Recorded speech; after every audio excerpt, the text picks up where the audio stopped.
Greetings, Minecrafters, and welcome to another exciting discussion today.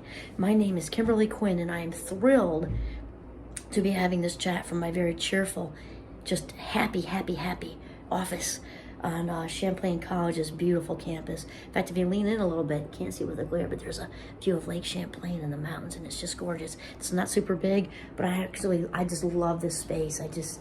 Kind of like the cupboard under the stairs, right? Very HP. Okay, so what I'd really like to talk about today is, let's say this is our new mantra right now. My new mantra, our new mantra, your new mantra, whatever.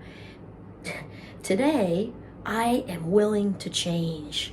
Today, I'm willing to change. Today, I am open to new opportunities. I'm open to what the universe gives me. Wide open, be like a catcher's mitt. Because here's the thing, change, we talk about change, right? Change is often what we want other people to do, right? Sure, that the partners likes to, tap his pencil or click her spoon in her teacup or, whatever annoying habits. We want everybody else to change. We often don't think, I want to change. Or maybe I don't even want to change. Change is happening all the way around me. And we got to ride the wave because that is how it is. And my friend Bjarne talks a lot about, not a lot, but he does talk about it with change being, obviously it's constant. We all know change is constant, but about this illusion of control. We tend to think we really have a lot of control, when in reality, hate to break it to you, but we really don't. There's a little control here and there, but not really. I mean, life unfolds how it's meant to unfold, and that's just it.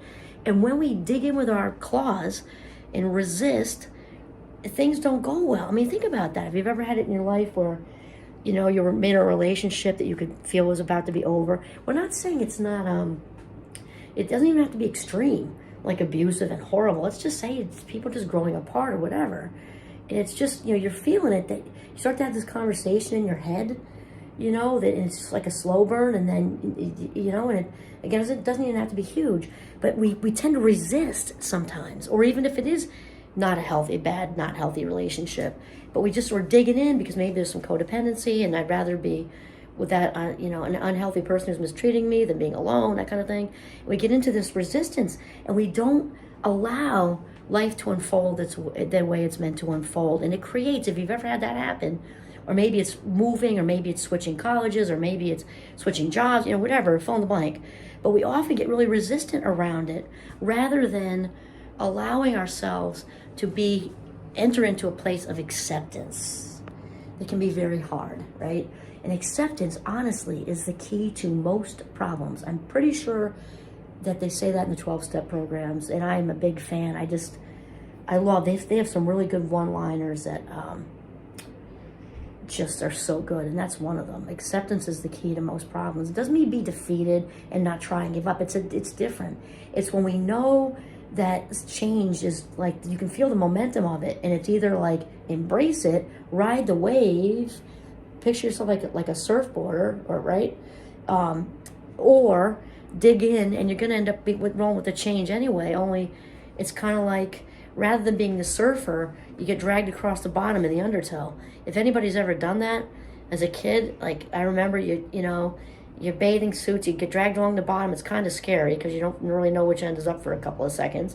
You get dragged across the bottom. Your bathing suit fills up with sand. You get sand in your crackers, and it's not all that comfortable. It's much easier to just kind of, ride the wave, because life is full of waves, like the ocean, right? Jon Kabat-Zinn talks about that, even with our thoughts that go on all day. So here's the thing. We're going to do the new mantra, I am willing to change. Kind of bring it on. I am willing to change. It might sound counterintuitive if you're one of those that likes to be so scheduled, you got everything in the phone, and then something happens and you blew a tire, and it's like, oh my God. When in fact, Jon Kabat-Zinn says this too, I'm pretty sure it's him. His definition of stress is wanting the present moment to be something other than it is. I love that. So that can be all the joyful stuff, and that's not usually when it happens, because we love being in the joyful moments, right? Though when change kind of like these curveballs kind of hit us in the head, and even, anywhere from small to middle to big, we're like, whoa, wait, no, my plan for Thursday was this. No, with Thanksgiving can't be at that one's house because it's my turn to host it, right? Instead of just taking a step back, which I'm a big fan of. I've had to learn that with my fast mind, but I think I've gotten it pretty much. Sometimes I have to like work at it again, work in progress, I guess. Take a step back, take a step out of the current, out of the noise, breathe, and kind of realize and separate what I can control from what I cannot control. The controllables, you can get a plan for those and reach out and get support for those. The uncontrollables, there's absolutely no point to even waste 1 second of your life minutes even talking about it, because if you can't control it, you can't control it, right? It's just such an illusion.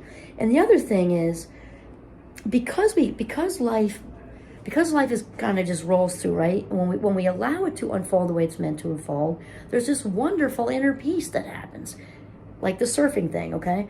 And then we can also realize that because life unfolds how it's meant to unfold anyway, without our assistance, there is therefore no need to worry about it. Now, obviously, I know the whole dynamic underlying worrying neurologically is bigger than that.